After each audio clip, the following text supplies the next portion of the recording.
So, those times when you're just going about your day, doing your thing, getting done what you need to get done, and, everything just seems fairly regular, fairly normal. And then it starts to get close to bedtime and you start looking forward to bedtime. And you're like, I can't wait to climb into bed, get all cozied in, and just go to sleep and have a good, restful sleep. It's been a big day. It's been a full day. And I am so looking forward to going to bed tonight.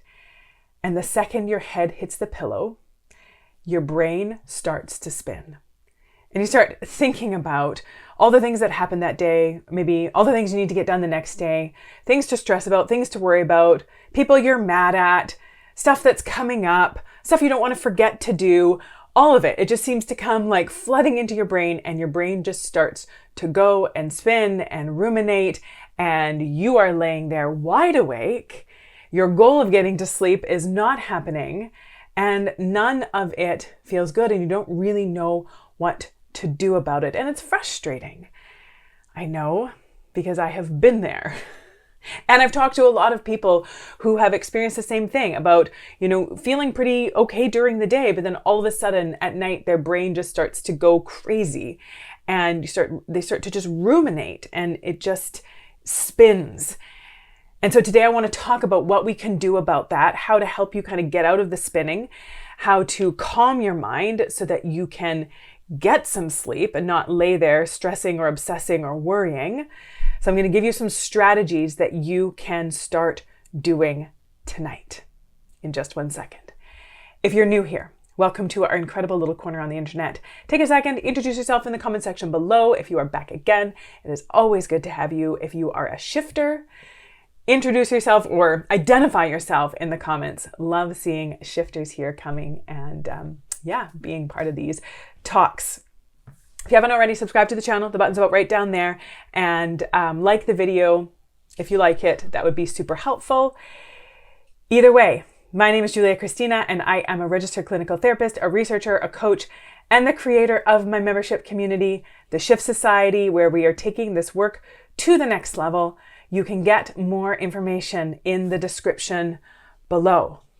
I help heart-centered humans break through the crap that is holding them back so that they can like themselves and their lives more every day.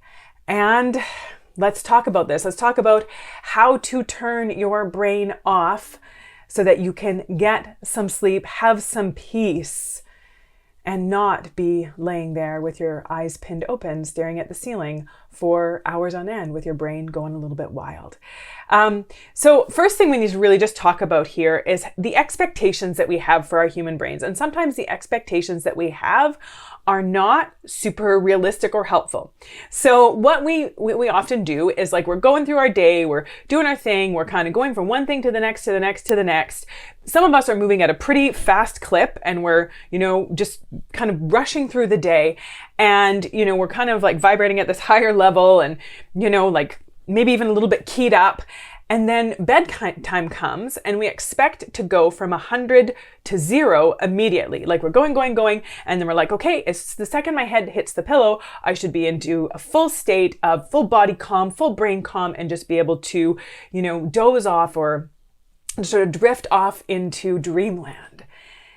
But we haven't given our brains a moment to transition. We expect that it's just going to go from 100 to 0 without any transition time. And so the first thing we can do, sort of this preventative thing that we can do before we get into bed, is give our brains some transition time. So what does that look like? Research suggests that at least like kind of 20 to 30 minutes of transition time, and also suggests that transition time not be in front of a screen. So by transition time, I mean going from, kind of our brain being busy and thinking and planning and getting through and dealing with things all day, to, having some space of just calming our brains, calming our bodies, getting into more of a state of rest before we expect ourselves to go into a state of sleep. And so having that in between transition time, and research also, like I said, suggests that that's not screen time. So our brains need a break from the screen. So you might think, well, Julia, like I go hard all day and then I usually sit down for a little bit in the evening. I watch some TV, I put my feet up and I'm relaxed and then I go to bed. But research shows that because of the light that's emitted from the television and from all devices and from the constant sort of like stimulation with lights and with action and with movement and the camera angle sort of jumping from one to the next, or the like continuous sort of stimulus of the scrolling of images and colors and sights and all this stuff, it's very stimulating for our brains. Even if we think that we are relaxing, it's not an efficient or even all that effective kind of relaxing. It doesn't calm our brains down. It doesn't turn our brains off. So having at least, research shows, 20 to 30 minutes between screen time and pillow time. And so what does this transition time look like? It can look like a lot of different things. Whatever you find calming that's not in front of a screen, it can look like putting on some relaxing classical music and just, kind of having that on around you. And you'll notice that calming classical music, maybe not some of the little, uppity little Baroque pieces, but some of the calmer, like the Vivaldis or whatever, having some of that on, research shows that does connect with our brain and does have like a natural calming effect just from listening to some calming classical music, some peaceful classical music. Deep breathing. I've talked about this here a lot. Taking a few minutes, doing some breathing exercises, doing some meditating, doing some mindfulness exercises. Even if you're laying in bed, a lot of people like doing like a full body relaxation exercise, where you can get like a guided relaxation exercise where you're just going kind of from your toes to your head or your head to your toes, relaxing each part of your body along the way. A mindfulness exercise, like I mentioned, I have a fantastic one. It's my 10-minute guided mindfulness exercise. And I've gotten messages from many of you saying that this is your favorite mindfulness exercise. You listen to it every day. I've had many people say, I listen to this one every single day. And it just puts my brain into a state of calm.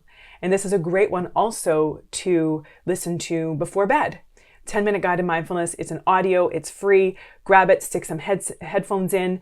You can listen to it right now. It's a really good one. Or whatever other meditation that you want to listen to, guided mindfulness exercise or whatever that is.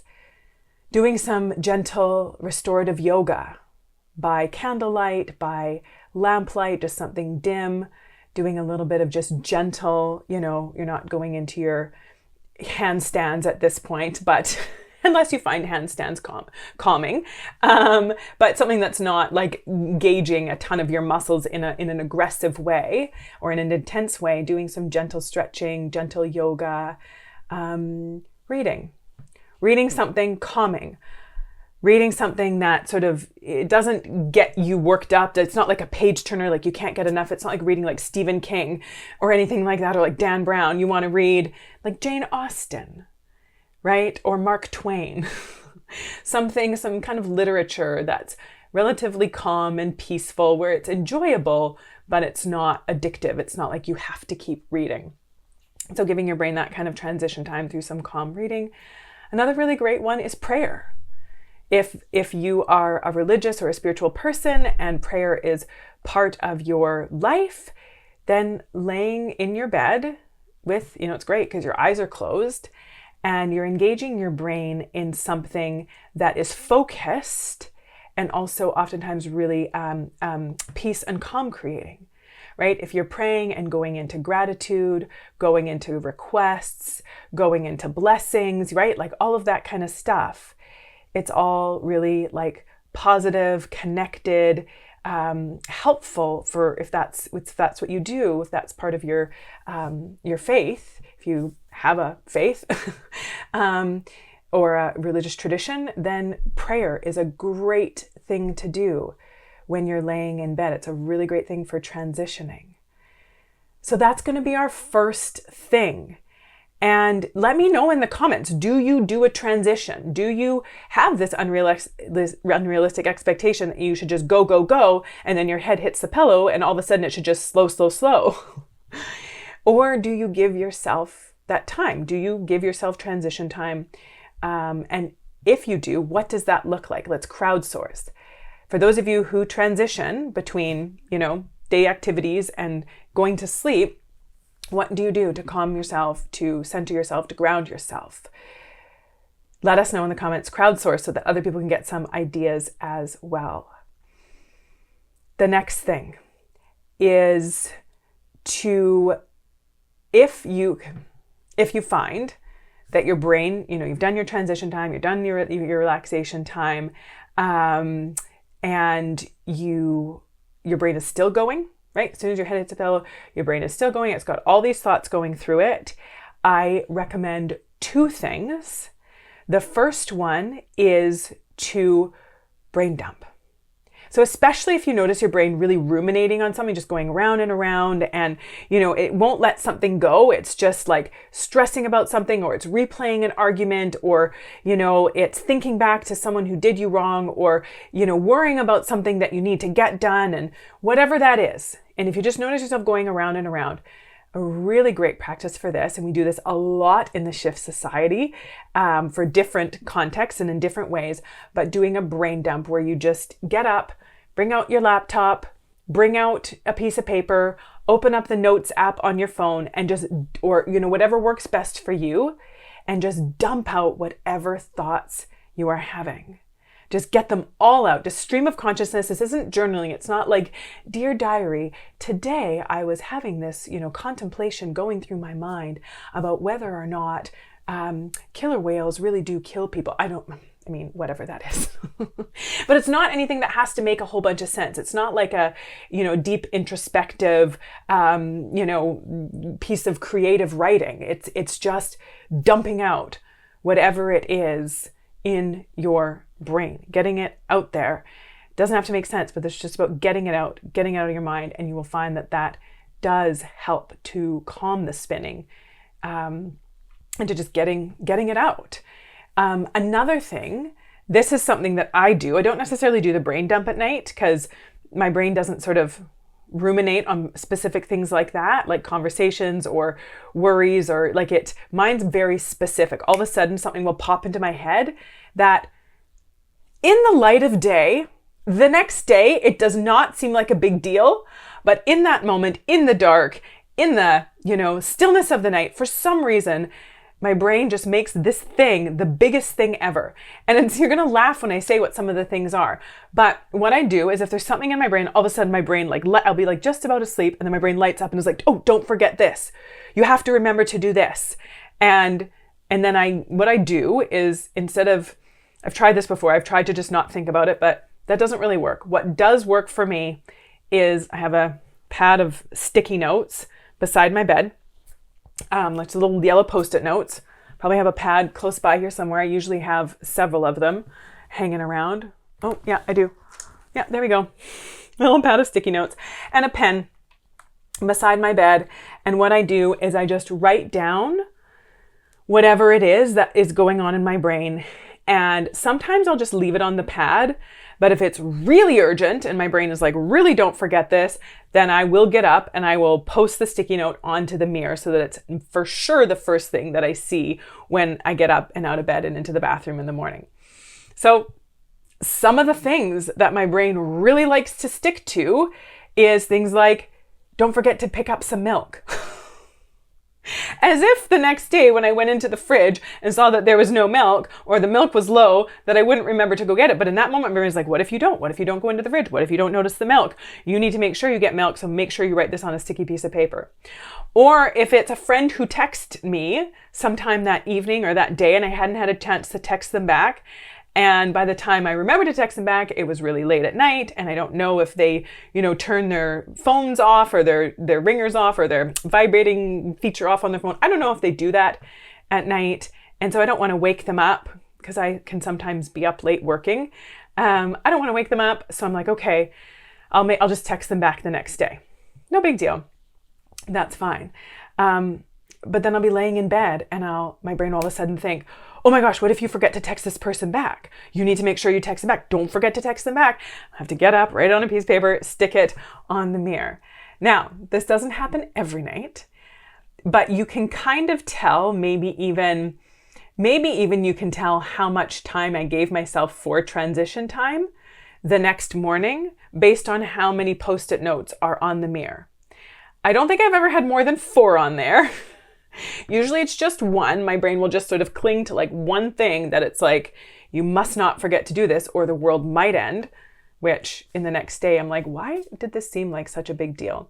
But that's just the way that it works. And that's just what helps me. And so I do it. And usually, when I get those few things out on a sticky note, either on the little list beside my bed, or again, if it's as dire as making sure we get more milk when only one person in our family, my son's the only one who drinks milk and doesn't even drink it that often, but my brain likes to cling to certain things. Just doing that and getting it out. If it seems really important, putting it on the mirror, then that's just what I do. So the brain dump, the notes, the transition time, the meditation, the relaxation, the prayer, the breathing, the stretching, the reading, the classical music, the yoga. Those are some things that you can do to help you be able to get to sleep better, be able to get to sleep faster, turn off your brain at night. If you want to take it to the next step, something that can also be really helpful, and I know a lot of people use this, I used to have different opinions about it, but my opinions about it have changed, is using something relatively benign like CBD oil. And I know a lot of people that use it. You can get CBD oil that have little like sleep blends, and I've tried it. I found it very benign, where it's not like it's just CBD, so it's not the kind that you don't get high. It's not like you're taking THC or like, you're not taking like psychoactive drugs before bed. Or psycho-altering drugs before bed. It's just CBD. It just has a natural kind of calming and relaxation effect. It's very light. You might find that it just sort of gives you like a sense of relaxation. Again, that's something you can do during your transition time. Where I live here in Vancouver, you can get it anywhere. It's legal. It's easy to access. There's dispensaries all over town. And for a lot of places, you can just order it online. I don't know where you live. Sometimes it's not legal in some places, but I found it to just be kind of a nice little relaxation thing. And it's not going to put you to sleep. Like, it's not like if you take it, you're going to zonk out. You'll probably just notice yourself feeling just a little bit of a state of calm. And that can be really helpful for getting to sleep. Again, these tools are not necessarily for people who have chronic, persistent, severe insomnia. These are for those of you who just sometimes have a hard time turning your brain off at night, and you need some help with that. So make sure you get that 10-minute guided mindfulness exercise. That's free. That's going to be great for you. It's going to be really helpful. And then also make sure you get on the wait list for the Shift Society. If you notice yourself struggling with stressing or obsessing or overthinking, not just at nighttime, or maybe it's a lot at nighttime, and then also more than you want it to be during your day, and you don't know how to turn your brain off, you don't know how to stop overthinking, you don't know how to stop taking things personally, you don't know how to stop obsessing and stressing. Obstressing? There you go. Put those 2 words together. And you just want to feel better. You want to feel more in charge of your mind and emotions every single day. Then I will teach you how in the Shift Society. Get more information about that. Get on the wait list through the link in the description. Let me know your thoughts. What did you get from this? What was helpful? Again, subscribe to the channel. Buttons are right down there. Like the video if you got something out of it. Share it if you want other people, if you know of other people that would find this helpful. And yeah, until next time, take good care of yourselves. Take good care of those around you.